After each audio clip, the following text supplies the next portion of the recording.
다시 사셨네. 나도 다시 살겠네. 오늘 2021년 부활절 주일 목요일 오후입니다. 오늘 저와 여러분들이 나눌 말씀은 예수님의 부활은 역사적인 사실이다. 이런 내용으로 말씀을 나누고자 합니다. 지난주 부활절이 지났는데요. 우린 참 부활절이 지나고 나면 부활을 잊어버릴 때가 참 많습니다. 그러나 우리 천사가 말했던 것처럼 그가 여기 계시지 않고 살아나셨느니라. 우리는 사실 날마다 부활을 경험합니다.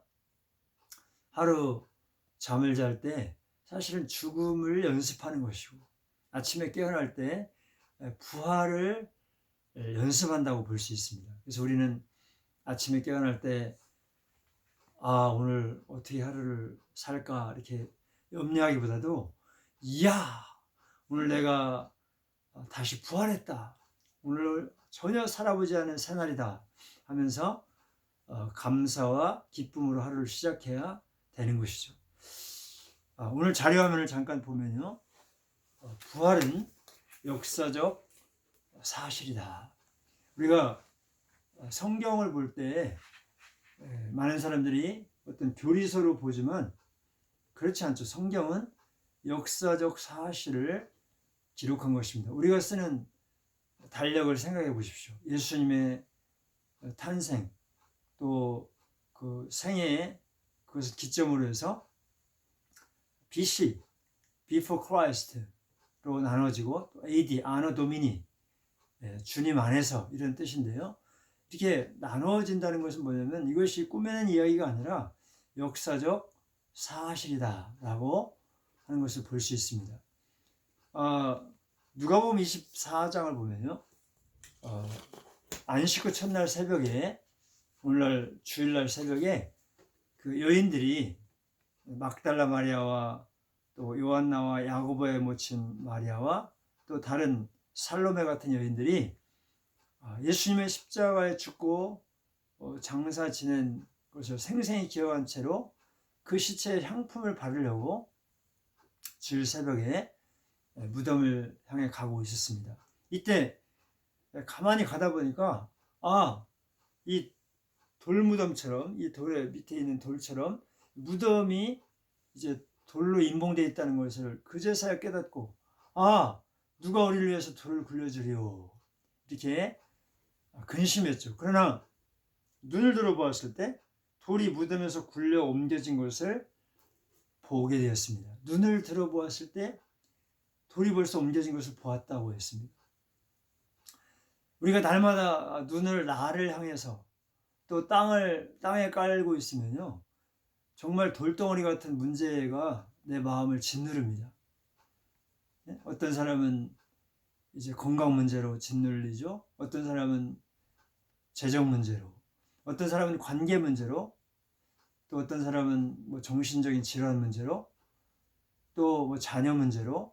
우리는 다 돌덩어리 같은 문제가 있는데 중요한 건 뭐냐면 눈을 들어봐야 된다. 눈을 들어서 주님을 바라보고, 눈을 들어서 하나님의 말씀을 바라볼 때 돌이 벌써 굴려진 것을 보게 되었다는 것입니다.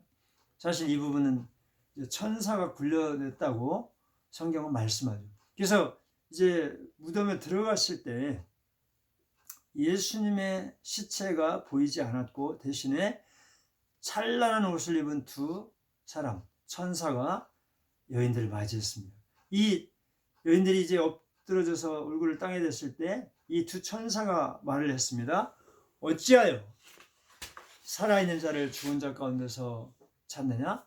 그가 여기 계시지 않고 살아나셨느니라.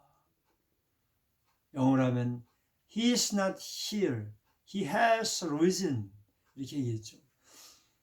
여기는 어디입니까? 무덤에 계시지 않는다. 예수님은 지금 무덤에 계시지 않다. 정말 놀라운 선언이죠. 마치 이 말씀은요, 창세기 1장 1절과도 같은 새로운 시대, 부활의 시대를 알리는 그런 선포라고 할 수가 있습니다. 인류 역사상 수많은 사람들은 무덤을 남겼죠. 또 우리도 무덤을 남길 것입니다. 이 땅에 한번 태어난 이상 성경적으로 보면 에녹이나 엘리야 같이 이제 죽음을 보지 않고 옮겨진 사람 빼놓고는 다 무덤을 남겼습니다. 우리가 어떤 세계 여러 곳에 여행을 가다 보면 무덤 크기를 자랑하는 곳이 많죠. 중국의 서안의 진시황릉, 또 우리나라의 각 지역마다 왕릉이 있죠. 이 공주 땅의 문영왕릉, 또 경주의 많은 왕릉들, 이 무덤 크기를 자랑하죠. 또 이집트의 피라미드라든지 또 이제 예루살렘에 가봐도 그 앞에 수많은 그 무덤들이 질비하게 늘어서 있습니다. 근데 천사가 말했죠. 예수님은 여기 계시지 않다. 그가 살아나셨다. 살아나셨다는 것은 죽었다가 다시 깨어났다 이런 회생을 말한 것이 아니라 죽지 않는 신령한 몸으로 부활하셨다라는 뜻입니다. 여러분, 한 사람이 죽고 나서 죽지 않는 신령한 몸으로 살아났다. 이것은 우리 인간의 이성과 합리성으로는 정말로 이해할 수 없는 사건이죠. 그래서 우리가 부활절 때마다 참 말씀드리는 것은 이 계란을 깨서 먹지 않습니까? 이 부활을 상징하는 것이죠. 계란이 그 계란의 알을 깨고 병아리가 툭 튀어나오는 것처럼. 그러나 우리가 이제 계란을 깨는 것처럼 우리 생각과 이성과 합리성이 바싹 깨질 때 이 부활의 사건을 믿을 수가 있는 것입니다. 어떻게 이런 일이 벌어질 수 있겠습니까? 이 사건이 말해주는 바는 이 예수님은 하나님이시다 라는 것을 증거합니다. 여러분, 성경의 많은 기적들이 우리 인간의 이성과 합리성으로는 불가능해 보이지만은 창조주 하나님한테는 그것은 가능한 것입니다. 이 예수님께서 부활하셨다는 것은 신령한 몸으로 부활하셨다. 이것은 이 예수님이 사람이면서도 이분의 본체는 바로 하나님이시다. 창조주시다. 여러분, 창조주시기 때문에 자연법칙을 뛰어넘을 수가 있는 것이죠. 그래서 이것을 요한복음 1장 1절에 말씀하죠. 태초에 말씀이 계시니라. 이 말씀이 하나님과 함께 계셨으니 이 말씀은 곧 하나님이시니라. 이렇게 말씀하죠. 예수님은 곧 하나님이신 것입니다.